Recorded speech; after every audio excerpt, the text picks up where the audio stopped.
ನಮಸ್ಕಾರ ಸ್ನೇಹಿತರೆ. 1. ತುಳಸಿಯೊಂದಿಗೆ ಹಾಲು ಸೇವಿಸಬಾರದು. 2. ಮೀನು ಮಾಂಸದೊಂದಿಗೆ ಹಾಲು ಹಾಗೂ ಹಾಲಿನ ಉತ್ಪನ್ನ ಸೇವಿಸಬಾರದು. 3. ಸಿಹಿ ಆಹಾರದೊಂದಿಗೆ ಮೂಲಂಗಿ ಮೆತ್ತೆ ಸೊಪ್ಪು ಸೇವಿಸಬಾರದು.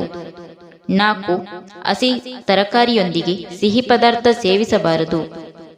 5. ನೇರಳೆ ಹಣ್ಣು ತಿಂದಾಗ ಮೊಸರು ಮಜ್ಜಿಗೆ ಸೇವಿಸಬಾರದು. 6. ಹಾಲಿನ ಜೊತೆಗೆ ಉಪ್ಪು ಸೇವಿಸಬಾರದು. 7. ಬಿಸಿ ಅಡಿಗೆಯ ಜೊತೆಗೆ ತಂಗಳು ಅಡಿಗೆ ಒಟ್ಟಿಗೆ ಸೇವನೆ ಬೇಡ. 8.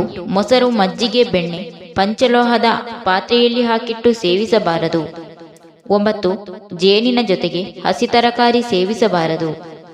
10. ಜೇನುತುಪ್ಪದೊಂದಿಗೆ ದನದ ತುಪ್ಪ ಸಮ ಪ್ರಮಾಣದಲ್ಲಿ ಸೇವನೆಗೆ ಯೋಗ್ಯವಲ್ಲ. 11. ಸಿಹಿ ಆಹಾರದೊಂದಿಗೆ ಹಸಿ ಈರುಳ್ಳಿ ಸೇವನೆ ಸಲ್ಲದು. 12. ಮೊಸರು ಮಜ್ಜಿಗೆ ಜೊತೆಗೆ ಬಾಳೆಹಣ್ಣು ಸೇವಿಸಕೂಡದು. 13. ಹಸಿ ತರಕಾರಿಯೊಂದಿಗೆ ಬೆಣ್ಣೆ ಸೇವಿಸಬಾರದು. 14. ಅನ್ನದ ಜೊತೆಗೆ ಹಣ್ಣು ಸೇವಿಸಬಾರದು. 15. ಮೂಲಂಗಿ ನುಗ್ಗೆಕಾಯಿಯೊಂದಿಗೆ ಹಾಲು ಸೇವಿಸಬಾರದು. 16.